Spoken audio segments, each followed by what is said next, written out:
Take you up until 2 here on the show. Got Rats Off a Ship coming up later on this hour. Let's get to some headlines brought to you by the new Palmetto Ford Truck Supercenter. Why buy your truck at a car store? Palmetto Ford. We know trucks. I was just reading this really good interview and article on Jimmy Butler from Rohan Nadkarni from Sports Illustrated. Jimmy Butler is the guest editor for Sports Illustrated's NBA preview issue. And wow. Yeah, dude. First of all, the best part about this article thus far is Jimmy Butler. You know how he won the Larry Bird Trophy last year for Eastern Conference MVP? Yeah. He gave it to his dad. They both lost the trophy. They don't know where it is. And he doesn't care. So that trophy that Jason Tatum probably has in his living room. They lost the Larry Bird Trophy. Yep. How could you lose Larry Bird's trophy? Legend. Remember how Jimmy was when Jimmy won the Eastern Conference? He's like, I don't want that. He doesn't want that trophy. That's why they should have gave it to Caleb. Yeah, Caleb would have loved it. He was asked about it. He says, not even accomplishing the Herculean task of taking a team from the play-in tournament to the finals can move Butler, who only could muster sarcasm when asked what that accomplishment says about him. He says, quote, it says I'm the greatest effing player to ever play the game, he said in his flattest tone. It doesn't say anything. It goes to show the type of guys Coach Pat and Coach Spo put around me. We put our heads down in battle. Says Pat Riley. Oh, this is Goosey's. Warriors don't live in the past. I love the Warrior mentality. It's all about now. Our future is really waiting for us. It's also, which is to no surprise in this article from Rohan. You guys should go check it out. I don't want to spoil the whole thing, but it's really, really good. Rohan usually gets a good stuff out of Jimmy every single year. But it's basically just saying Jimmy Butler is so competitive. He talked to his cousin, says Jimmy Butler is so competitive at cards or dominoes that he refuses to lose. And if he does lose, it's just rematches until he wins. So he's basically when people were saying he was Michael Jordan's illegitimate child, it might be true because that's basically Jordan. That's very Jordan-esque in the fact that Jordan, you heard the stories that when Jordan would lose, he would not leave until he broke even or got all his money back or got a little bit of yours. I'll read this one more extra. It's Butler's cousin Marquise Grayson says Butler has gotten so upset over losing games at dominoes that he insists on rematches until he wins, causing them to miss meals. Says they've played dominoes for 12 straight hours. Psycho. Nah, I would tell him no. I would snuff him. I'm sorry. Nah, after a while, it's over. You know what? You're gonna eat that. You're gonna take that. I'm not waiting. But 12 if you're hours. in the Jimmy Butler atmosphere, unless you're his teammate, like Kyle Lowry says at one point in this, he goes, "It's a waste of time. Don't even it's a waste of time to just get because if you win, now you know you're not gonna win. You know what you want. Hmm? You know what you want. Jimmy versus Leroy, exactly. Of course. Forget Bam now. I'm sorry. That's. I'm sorry, Bam. Now I wanted Leroy versus Bam, but hearing that, that's Jimmy. Good. Could you imagine Leroy beating Jimmy for 3 hours and then Leroy 20 to get a meal and Jimmy's like, no? The battle between Jimmy and Leroy's stomach? There's one thing I know. You're not withholding a meal from Leroy Horde. But what if Jimmy I want to see this. This is it now. That's the matchup I want to see. Here's the thing. Leroy versus Jimmy. You're not going to see, as much as I would say, Jimmy, you're not going to dictate terms to Leroy Horde. I know that. That's what I'm saying. I honestly think, you know what? It's probably for the best they don't do it. No, it is not it's the best that they do it. Please. So here's what I want to get to in headlines today, right now. This is Erik Spoelstra. So this GM poll comes out every single year. They poll the GMs and they ask them a bunch of questions, right? Who do you think is going to win the finals? Of course, the Celtics. The Celtics, Nuggets, they tied. The Heat even a thought? No, of course not. Whatever. But it's not, I wasn't expecting anything like, who's going to be the MVP? I didn't expect to see Jimmy Butler there. Jokic, excuse me. It deserves to be there. All that. Jovic will be there. Oh, man, I love watching him play. It's just you love to look at you. I was enjoying it. This is like the first day of school for you, isn't it? It was great yesterday, dude. And let me tell you something about Jaime Jaquez. Dude's a vibe. He is. There's just something about him. You just watch him play. He's just got a coolness to him that's just it's like you're at ease watching Jaime Jaquez play ball. It's at his own pace. He's got his footwork. Do you have the thing on his footwork? Because I was listening to him talk about this in the locker room. He was talking. Ira was asked about his footwork, which was just marvelous yesterday. But I watched this Jaime Jaquez play, and it's true. He doesn't play like a rookie, but he also just has there's just a flow to him, dude. It's like a flow state. He's like Bruce Lee out there. Here's Jaime Jaquez on his footwork. Man, I think that goes back to my park days. Just watching them on guys like that on the low post, on the elbows, and just really trying to go to the park and put that into my game. So it started at a really young age, and just watch the way they move. I think imitation is like a really great way of learning. And so I just watch them and then just try to copy it, honestly. So yeah, that's what I did. There you go. He was awesome yesterday. It was very, very impressive. So anyway, so they do these polls, who's the best at this, who's the best small forward, who's the best center. Nikola Jokic, by the way, got 93% of the vote. Has to drive Joel Embiid crazy. But understandable. Listen, he was awesome. Yes, he was awesome last year. Doesn't care that he was awesome, by the way. That guy just wants to go be with his horses. Saw a video from him from Media Day where he was asked, what's changed about your life? And he goes, nothing. Nothing has changed. He's just Joker living his life. So the big thing, though, is they basically ask about best defenders, okay? Best defenders in the league. And here's what they put. Number 1, Giannis Antetokounmpo, 40%. I'm not upset with that. You can't be upset at that. I mean, that's 6'11" of just arms and athleticism. I'm going to give you the whole results, and I'll tell you why I quibble with the Greek Freak, okay? Even though he's, I know he's had the hardware before. It annoys me. And by the way, by his own admission as to why it annoys me with him, because, and maybe this was Budenholzer, I don't know. But whatever. He was put as best defensive player. Number 2, Drew Holiday. Okay, dude. Look, I think Drew Holiday is really good too. Not after that 56 Jimmy. Exactly. I'm sorry. I love Drew Holiday too. Who doesn't like Drew Holiday, right? But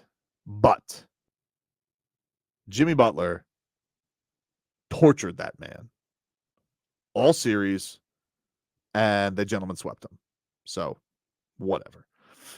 Tied for 3rd is Draymond Green, who I don't understand why he's so far behind Giannis. I honestly think Draymond deserves to be higher on this list than Giannis does.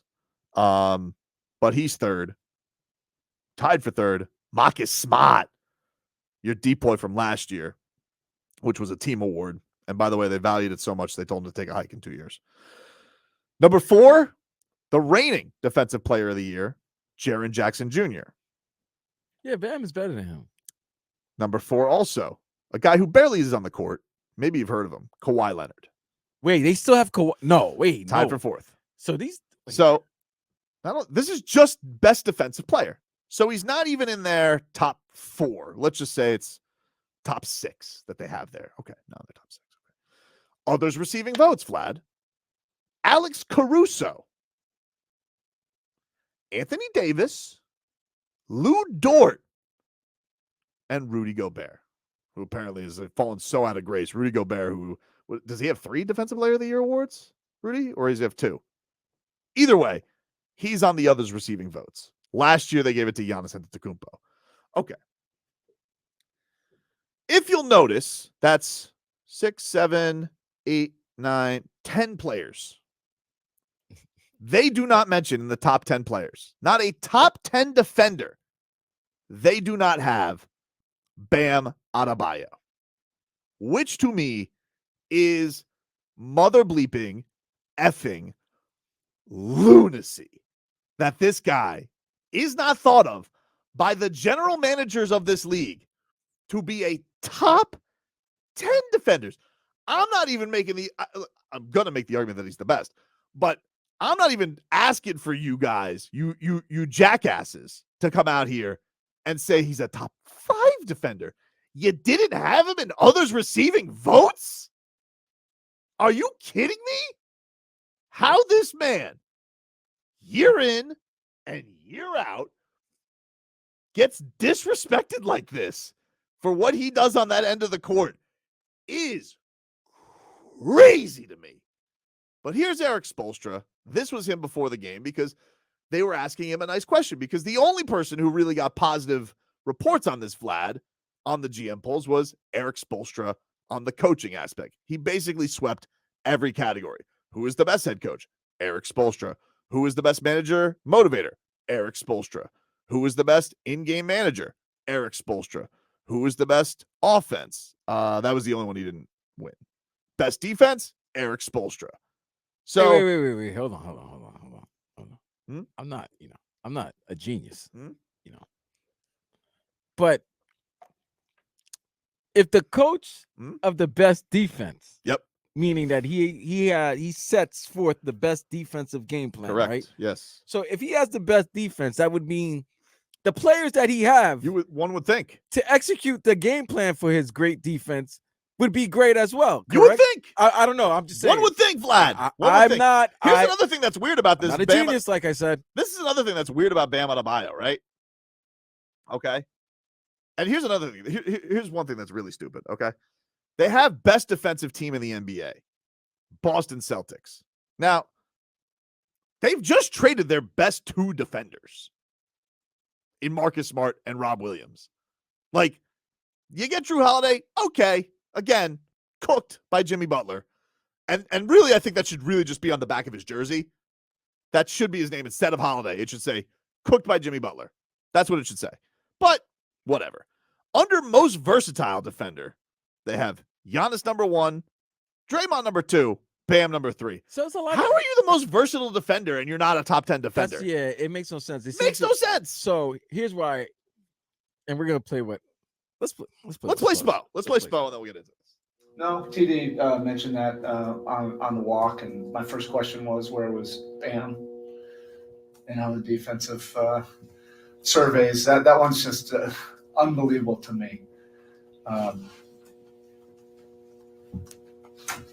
I think Bam is the best defensive player in the league, and I just can't understand why he's not recognized for how impactful he is on that end of the court.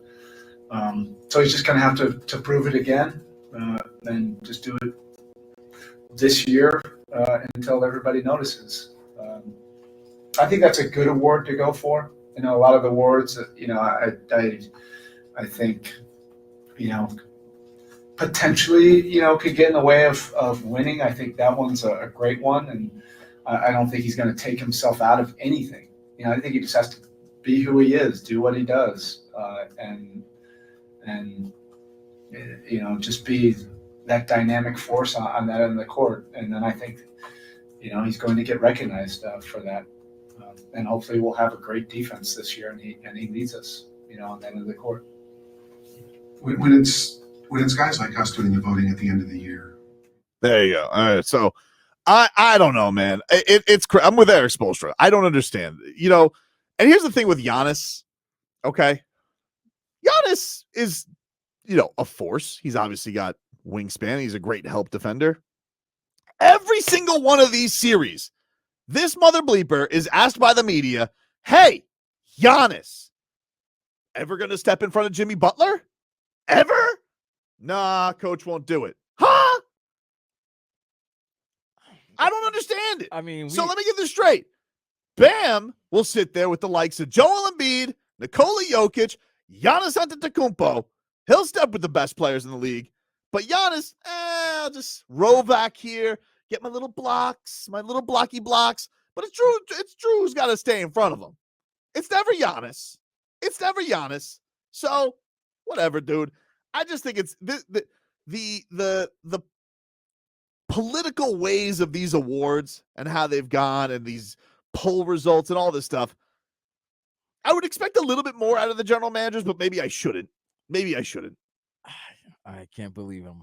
I have to 100% agree with you, man. It's crazy. No, this is where I can understand where the heat culture and the fan base get upset with the disrespect, because the logic doesn't make sense. He's never been first team all defense. I don't understand it. But he's been considered by everybody secretly. That's a thing. They don't want to say it publicly. It's all secretly that Bam is one of the best big man defenders who can guard 1 to 5. Everybody. He doesn't get in foul trouble like Jaren Jackson. That's what I didn't understand about Jaren Jackson winning Defensive Player of the Year last year, because he only played 25 minutes. It's not good if you're missing the other 23. Dude, he can't stay out of foul trouble. Couldn't do it for FIBA. Bam Adebayo, on a world stage, He did. anchors gold medal. So Jaren Jackson, Latvia beat him. and anchored 2 NBA Finals team Yep. in over the last 3 seasons. Has one of the most iconic blocks of all time, stopping Jason Tatum at the apex. So you know he can do that That too. is one of those blocks, top 5 blocks Like, of all postseason. I don't get it. History. Dude, I don't get it. And the other thing I don't get is the accolades and still reverence that they have for these Boston and Milwaukee teams, because to me now that's a smack in the Heat's face, because if you're putting Drew Holiday as a top 3 defender, he was number 2, right? You had him. Was he number 2? He was number 2. Number 2. And he got 56 put on him by Jimmy. Cooked. Giannis got cooked by the whole Heat. Yep. Splash Mountain. Boston got cooked by the Heat. Go look at all the jumpers that Bam put in Splash Mountain's face to close out that series, and how he was at the top of the key, carving these dudes up, running that offense. Marcus Smart wasn't stopping no Jimmy Butler last in the playoffs. Nope. If anything, I'd say probably maybe the best guy was Derek White. Derek White and Grant Williams. Actually, Grant Williams is the only one that showed he had a little. Until he poked the bear. Well, he did poke the bear, but you know what? At least he showed that he was willing to poke the bear, because none of those guys wanted to mess with Jimmy. I mean, I'm sorry, and Draymond. Yeah. That's just a lot of name. That's like a lot of name recognition. I think Draymond still deserves it, because he's like, listen, that guy's had to anchor with those two that is true sharpshooters all over the place. I'll take Draymond, because I know Draymond does a lot of the Bam stuff. I think that he's probably as good a comparison as it gets to, and he's obviously been the anchor for champions and a dynasty. Older, and I've seen him get cooked by guys. Yeah. I've seen so I like to me the name. It's a lot of name recognition, not a reverence to what they used to do in yesteryear, because there's no freaking way that Kawhi Leonard should be ahead of Bam Adebayo. Get on the court. He has to be on the court in the first place. And guess what? People are going after Kawhi and Paul George. I get it, dude. Listen, Kawhi Leonard, we all know the meme of LeBron when he saw him check in and he goes, oh, mother effer. I get it. That was 10 years ago. Anyway. No, I agree with you, man. That's just a lack of disrespect, man. I mean, a lack of respect. That's just slap in the face. It's a slap in the face. Yeah. It's a slap in the face to Bam. They don't realize it. This is what they need. You guys are actually stop disrespecting the Heat. How about this, fans?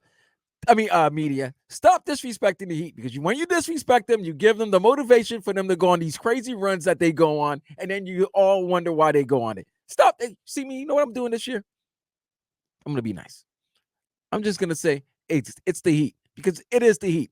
Don't disrespect the coach, best coach in the game, who has the best defense, but yet he doesn't have one of the best defensive players. That just makes absolutely no sense to me. Do you want to know how crazy? Like they got like Evan Mobley as like best interior defender. You know, Evan Mobley was saying, "I'm watching film of Bam." Evan Mobley was getting his ass kicked by the New York Knicks in the playoffs. Evan Mobley got more respect last year on these votes than Bam did, and he's sitting here saying, "I'm watching Bam film.